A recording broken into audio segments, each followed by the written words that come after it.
Hi, the pragmatic Luthier back again.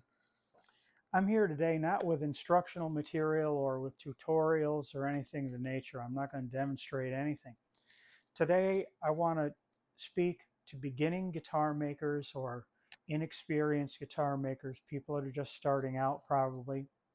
Uh, I don't know, experienced builders, you might get something out of this, maybe you won't. But I want to offer words of encouragement based on my experience. I've read comments in some of the videos that I've done that were tantamount to bemusement and confusion about the myriad of information regarding everything from what size guitar should I build to how thick should the top be, where do the braces go, should I use a one-piece neck, a laminated neck, what kind of tuners, what kind of frets, you name it, the whole thing. And all of the science and the theories that involved in building guitars or any other instrument for that matter becomes confusing and understandably leaves a person who is at the beginning of this journey scratching their head and wondering, what do I do first? What do I do second? Well, I'd like to address that for those people who are new builders. Um, First of all, I want to tell you that I think it's best if you don't overthink this whole process. Don't turn this into something that it doesn't have to be. And that sounds a little lofty, but I'll see if I can flush this out a little better. It's been my experience that new builders uh, would like to build the equivalent of a Martin D28 or a Taylor, whatever it is, or whatever your holy grail instrument is, the first time out, or they want to get to that point very quickly. And sure, we all do. Um, but we end up confusing our ambitions with things that manufacturers do that have nothing to do with what we do. Your goal is a nice instrument that sounds really good to you, and I suppose is as flawlessly made as you can possibly make it. And those are the appropriate goals. But don't let processes confuse you. What manufacturers do really don't have too much to do with what we do.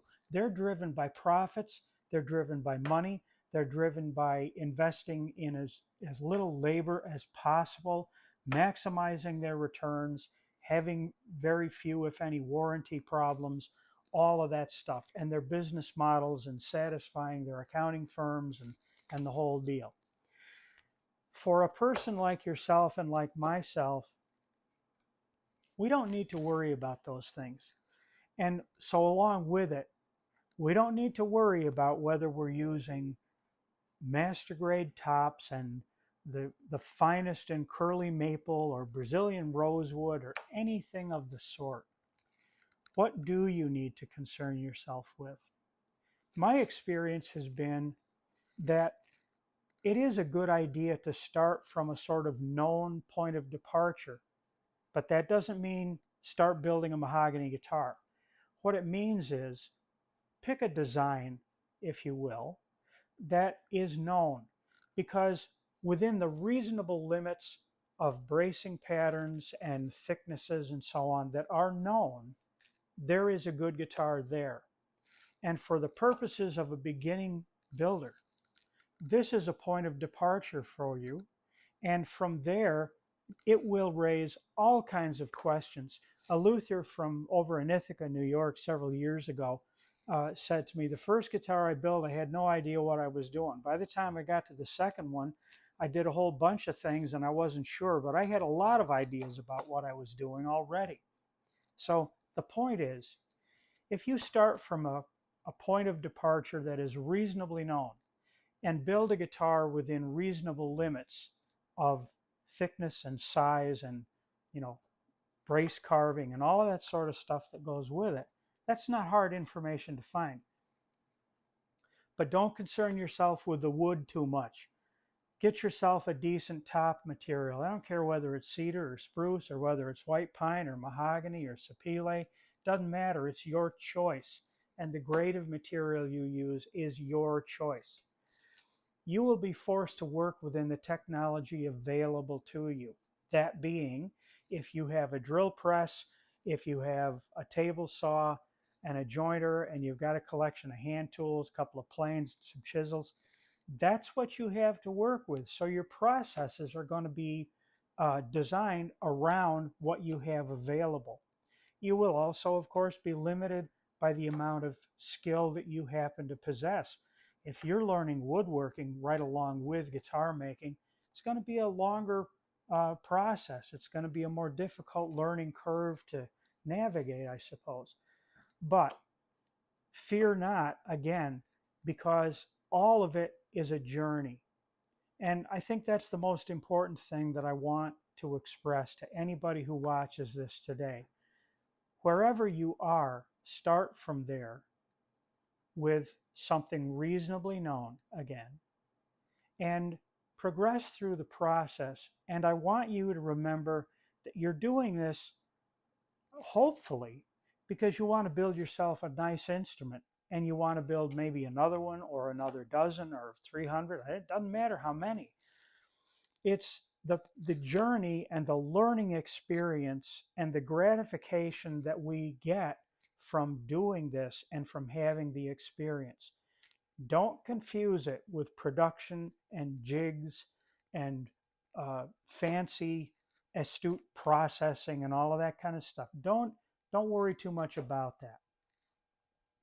And don't confuse it with money.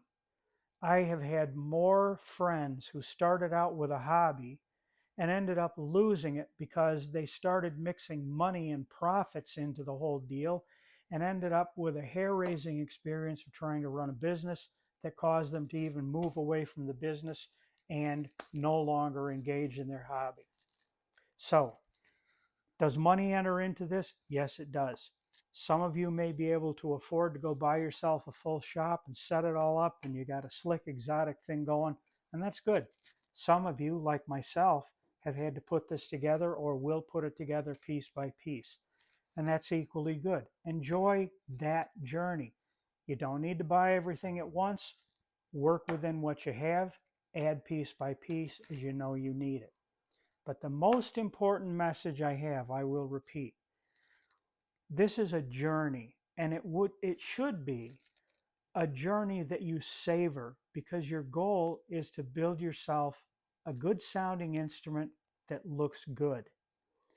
And when you have that, you'll have the embodiment of the instrument, but more importantly, you will have the personal experience, the gratification, the validation, and the inner strength and satisfaction that comes from having done this. And there is no amount of money that you would sell the guitar for or that you would receive from it in any way that will enhance that or make that somehow a better experience. It's probably not in the mix, as you may. So I hope that what I've had to say has value to a lot of people, and I want to encourage anybody starting out to enjoy the process. That's what this is about. Thank you for listening to me. I hope I've done something good for somebody that's making guitars. I hope you'll put a like on this video, and I'd love to have you subscribe to my channel. Thanks again. I'm the Pragmatic Luthier, wishing everybody good luck at good guitar making.